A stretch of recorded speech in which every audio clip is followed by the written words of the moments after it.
नमस्कार मेरे प्यारे साथियों, आप सभी को स्वागत है और एक नई वीडियो में। तो दोस्तों, आज हम एक ऐसा रोचक और प्राचीन कहानी के बारे में बात करेंगे जो भगवान विष्णु के एक अनोखे अवतार मत्स्य अवतार से जुड़ी हुई है। क्या आप लोग जानते हैं कि भगवान विष्णु ने प्रलय के समय एक मछली का रूप धारण करके धरती को बचाया था? दोस्तों, इस वीडियो में हम जानेंगे कैसे मत्स्य अवतार ने पूरी पृथ्वी को बचाने के लिए अपने दिव्य शक्ति का प्रयोग किया था। उम्मीद है आप लोग इस वीडियो को अंत तक जरूर देखेंगे और अगर आपको इस वीडियो अच्छा लगता है तो वीडियो को एक लाइक करके चैनल को सब्सक्राइब जरूर कर देना। तो चलिए दोस्तों, इस यात्रा को शुरू करते हैं और जानते हैं मत्स्य अवतार की अनोखे कहानी को।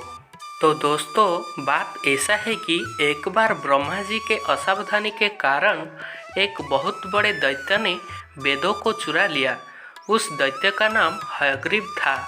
वेदों को चुरा लिए जाने के कारण ज्ञान लुप्त हो गया, चारों ओर अज्ञानता का अंधकार फैल गया और पाप तथा अधर्म का बोलबाला हो गया।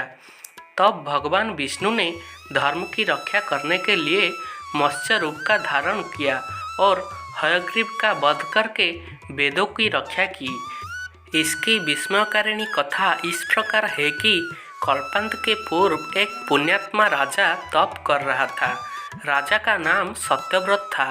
सत्यव्रत पुण्यात्मा तो था ही, बड़े ही उदार का भी था। प्रभात के समय था, सूर्योदय हो चुका था। सत्यव्रत कुतमाला नदी में स्नान कर रहा था।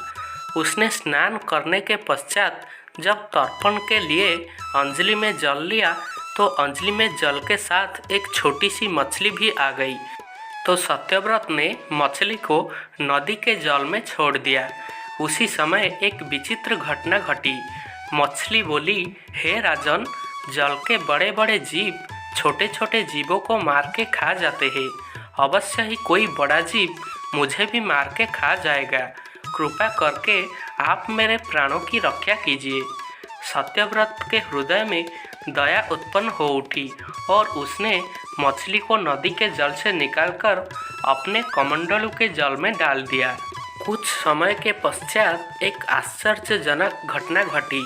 एक ही रात में मछली का शरीर इतना बढ़ गया कि कमंडलू उसके रहने के लिए छोटा पड़ने लगा। दूसरे दिन फिर से मछली सत्यव्रत को बोली, हे राजन, मेरी रहने के लिए कोई दूसरा स्थान ढूंढिए, क्योंकि मेरा शरीर बढ़ गया है। मुझे घूमने फिरने में बड़ा ही कष्ट होता है। सत्यव्रत ने मछली को कमंडलू से निकालकर पानी से भरे हुए मटका में रख दिया। यहाँ भी मछली का शरीर रात भर में ही मटके में इतना बढ़ गया कि मटका भी उसके रहने के लिए छोटा पड़ गया। दूसरे दिन मछली पुनः सत्यव्रत से बोली, हे राजन, मेरे रहने के लिए कहीं और प्रबंध कीजिए, क्योंकि मटका भी मेरे रहने के लिए छोटा पड़ रहा है। तब सत्यव्रत ने मछली को निकालकर एक सरोवर में डाल दिया, किंतु सरोवर भी मछली के लिए छोटा पड़ गया। इसके बाद सत्यव्रत ने मछली को नदी में और फिर इसके बाद समुद्र में डाल दिया। आश्चर्य की बात यह है कि समुद्र में भी मछली का शरीर इतना अधिक बढ़ गया कि मछली के रहने के लिए वह छोटा पड़ गया। अतः मछली पुनः बोली, हे राजन, यह समुद्र भी मेरे रहने के लिए उपयुक्त नहीं है। मेरे रहने के लिए व्यवस्था कहीं और कीजिए। अब सत्यव्रत राजा विस्मित हो उठा। उसने आज तक ऐसी मछली कभी नहीं देखी थी। वह विस्मय भरे स्वर में बोला, मेरे बुद्धि को विस्मय के सागर में डुबा देने वाले आप कौन हैं? मत्स्य रूपधारी श्रीहरि ने उत्तर दिया, हे राजन, हयग्रीव नामक दैत्य ने वेदों को चुरा लिया है। जगत में चारों ओर अज्ञान और अधर्म का अंधकार फैला हुआ है।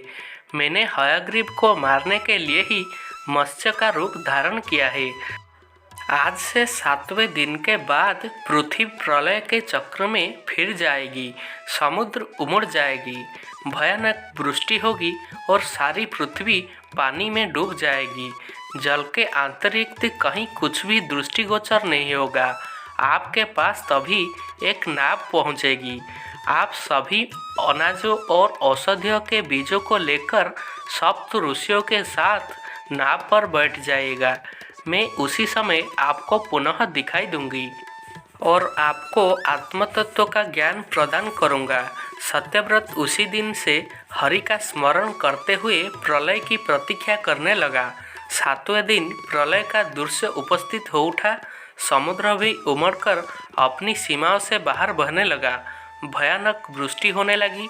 थोड़ी ही देर में सारे पृथ्वी पर जल ही जल हो गया। संपूर्ण पृथ्वी जल में समा गई। उसी समय एक नाव दिखाई पड़ी। सत्यव्रत सप्त ऋषियों के साथ उस नाव पर बैठ गए। उन्होंने नाव के ऊपर संपूर्ण अनाजों और औषधियों के बीज भी भर लिया। नाव प्रलय के सागर में तैरने लगी। प्रलय के उस सागर में उस नाव के अतिरिक्त कहीं भी कुछ भी नहीं दिखाई दे रहा था। सहसा मत्स्य रूपी भगवान प्रलय के सागर में दिखाई पड़े। सत्यव्रत और सप्त ऋषिगण मत्स्य रूपी भगवान की प्रार्थना करने लगे। भगवान से आत्मज्ञान पाकर सत्यव्रत का जीवन धन्य हो उठा।